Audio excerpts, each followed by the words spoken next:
Hello students, रोज की तरह हम फिर एक बार आपके सामने हाजिर हैं फिजिक्स के एक नए टॉपिक के साथ।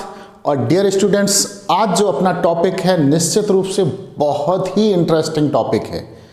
इंटरेस्टिंग टॉपिक होने के साथ साथ डियर स्टूडेंट्स ये कंपटीशन एग्जाम की दृष्टि से अच्छा खासा महत्वपूर्ण है।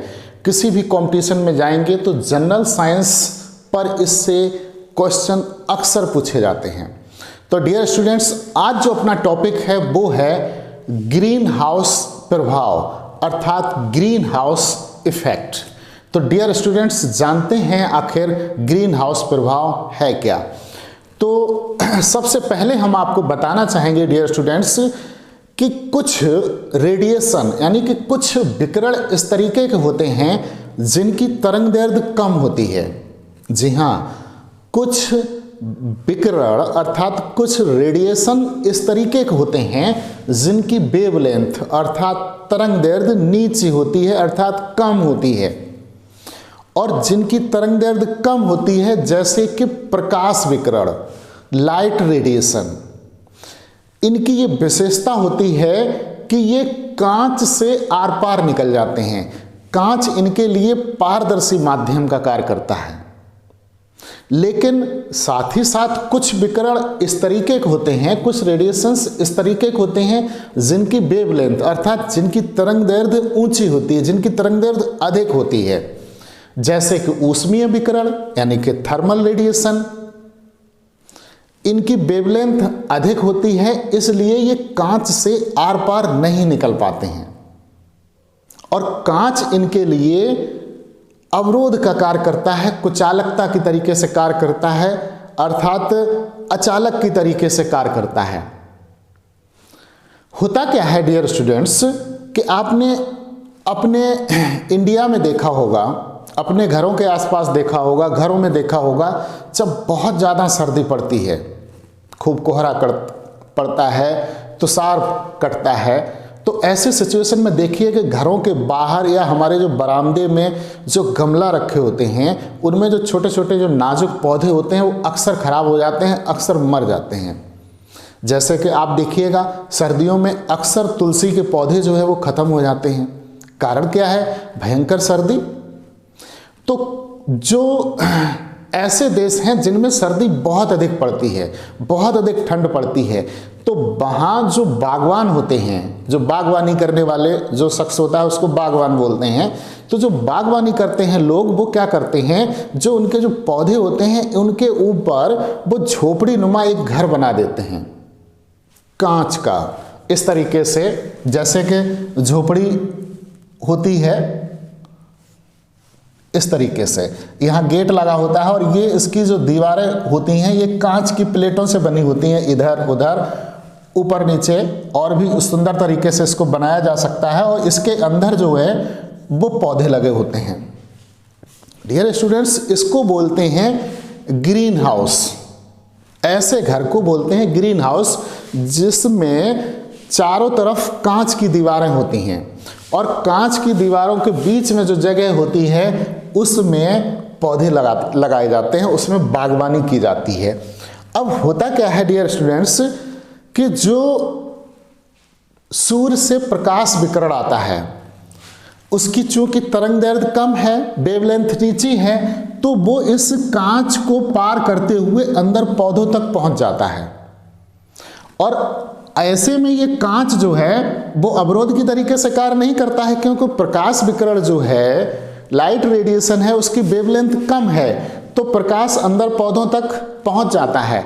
लेकिन इससे जो ऊष्मा उत्पन्न होती है, जो थर्मल एनर्जी उत्पन्न होती है, थर्मल रेडिएशन जो उत्पन्न होता है डियर स्टूडेंट्स, थर्मल रेडिएशन ऊष्मी विकिरण की जो तरंगदैर्घ्य होती है, जो वेवलेंथ होती है, वो अधिक होती है।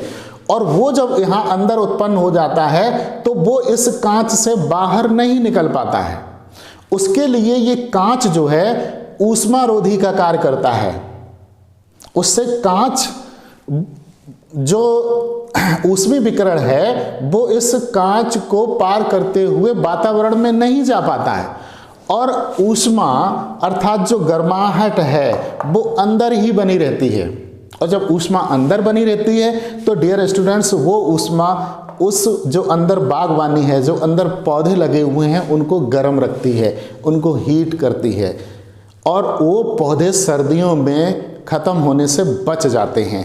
तो इसको बोलते हैं डियर स्टूडेंट्स ग्रीन हाउस प्रभाव अर्थात ग्रीन हाउस इफेक्ट। अब देखिएगा डियर स्टूडेंट्स कि कार्बन डाइऑक्साइड, मीथेन, क्लोरोफ्लोरोकार्बन, जलवाष्प, नाइट्रस ऑक्साइड, ये गैसें जो हैं ऊष्मारोधी गैसें या ग्रीन हाउस गैसें कही जाती हैं। फिर एक बार सुनिए, कार्बन डाइऑक्साइड,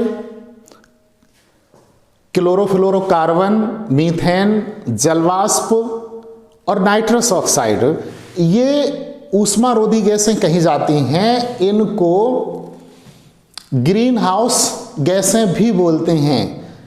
इन गैसों की ये विशेषता है, जिस तरीके से कार्बन डाइऑक्साइड उत्पन्न होती है कल कारखानों से, वाहनों से, ये मीथेन उत्पन्न होती है। मीथेन जो है कार्बन की अपेक्षा 20% ज़्यादा खतरनाक है डियर स्टूडेंट्स एनवायरनमेंट के लिए। तो ये सब जो है गैसें पृथ्वी के चारों ओर ये घेरा बना लेती हैं, ये ऊष्मारोधी घेरा बना लेती हैं पृथ्वी के चारों ओर। अब जो ये इन गैसों का ऊष्मारोधी गैसों का अर्थात ग्रीन हाउस ये गैसें हैं, इनका जो पृथ्वी के चारों ओर घेरा बन गया है, तो इस घेरे से होता क्या है कि जो सूर्य का जो विकिरण है, प्रकाश विकिरण, वो इस घेरे को पार करते हुए पृथ्वी तक आ जाता है। 3 लाख किलोमीटर प्रति सेकंड से 3 × 10⁸ मीटर प्रति सेकंड से विकिरण पृथ्वी तक आ जाता है। लेकिन यहाँ इस विकिरण से पृथ्वी पर जो ऊष्मा उत्पन्न होती है, जो ऊष्मी विकिरण उत्पन्न होता है डियर स्टूडेंट्स, खास बात यह है कि जो थर्मल रेडिएशन उत्पन्न होता है इस प्रकाश विकिरण से, वो वापस अंतरिक्ष में जाता है और वो भी 3 लाख किलोमीटर प्रति सेकंड अर्थात 3 × 10⁸ मीटर प्रति सेकंड से अंतरिक्ष में जाता है। लेकिन सिचुएशन वही वाली फंस जाती है कि जो प्रकाश विकिरण पृथ्वी पर आया है उसकी वेवलेंथ कम है, तो ये जो ऊष्मारोधी गैसें हैं, ये जो ग्रीन हाउस गैसें हैं, वो प्रकाश विकिरण को तो पृथ्वी तक आने देती हैं, लेकिन ये जब यहाँ पृथ्वी पर आकर ऊष्मी विकिरण उत्पन्न करता है तो ऊष्मी विकिरण की वेवलेंथ अधिक हो जाती है और वो ऊष्मी विकिरण जब बाहर निकलता है तो ये जो ग्रीन हाउस गैसें हैं पृथ्वी के चारों ओर इस ऊष्मी विकिरण को नहीं निकलने देती और ये ऊष्मी विकिरण वापस पृथ्वी की तरफ आ जाता है। इससे होता क्या है कि हमारे जो वातावरण का जो टेम्परेचर है वो बढ़ जाता है और वातावरण का टेम्परेचर बढ़ने से एक अनुमान के मुताबिक आगामी 50 वर्षों में, आने वाले 50 सालों में वातावरण का टेम्परेचर तकरीबन 5 डिग्री सेल्सियस 5 डिग्री सेल्सियस बढ़ जाएगा। और डियर स्टूडेंट्स, वैज्ञानिकों के अनुमान के मुताबिक यदि 3.5 डिग्री सेल्सियस टेम्परेचर बढ़ जाए, 3.5 डिग्री सेल्सियस टेम्परेचर बढ़ जाए, तो पृथ्वी के ध्रुवों पर जो बर्फ है वो पिघलना आरंभ हो जाएगी और जब बर्फ पिघलेगी तो जो समुद्र है उसका जल स्तर बढ़ेगा, समुद्र का जल स्तर बढ़ेगा, महासागरों में अम्लीयता बढ़ेगी। समुद्र का जल स्तर बढ़ने से जो समुद्र के तटीय क्षेत्र में, समुद्र के किनारे जो नगर हैं वो जलमग्न हो जाएंगे, जल समाधि ले जाएंगे। तो इस तरीके से पर्यावरण में, वातावरण में परिवर्तन होगा टेम्परेचर बढ़ने से, जिससे कहीं पर सूखा पड़ेगी, कहीं बहुत ज़्यादा बारिश होगी, कहीं तूफान आएगा, कई तरीके की समस्याएं इससे निश्चित रूप से उत्पन्न होंगी। ये सब है ग्रीन हाउसेस गैसों के कारण और कोई दुनिया का देश ऐसा नहीं है जो इस ग्लोबल वार्मिंग से चिंतित ना हो। सभी ये चाहते हैं कि ये कंट्रोल में रहे, लेकिन ये कंट्रोल में नहीं है क्योंकि हम लोग कल कारखानों से यातायात के लिए जो वाहन प्रयोग करते हैं सभी से कार्बन डाइऑक्साइड और क्लोरोफ्लोरोकार्बन ये सारी गैसें जो ऊष्मारोधी गैसें हैं, ग्रीन हाउसेस गैसें हैं, वो उत्पन्न होती हैं। एक बात और बता दें डियर स्टूडेंट्स, ये जो ग्रीन हाउसेस गैसें हैं ये जब लिमिट से ज़्यादा हैं तभी हमारे लिए खतरे की घंटी हैं। अगर ये लिमिट में हो तो बहुत अच्छा है और अच्छा है भी। जैसे अगर ये ग्रीन हाउस गैसेस ऊष्मारोधी गैसें बिल्कुल अगर हो ना पृथ्वी पर तो देखिए क्या होगा। अभी जो पृथ्वी का जो औसत टेम्परेचर है डियर स्टूडेंट्स वो है 15 डिग्री सेल्सियस। अगर ये ग्रीन हाउसेस गैसें ना हो, ऊष्मारोधी गैसेस ना हो तो जो टेम्परेचर है औसत वो चला जाएगा -18 डिग्री सेल्सियस, जिस पर कि जीवन संभव नहीं है।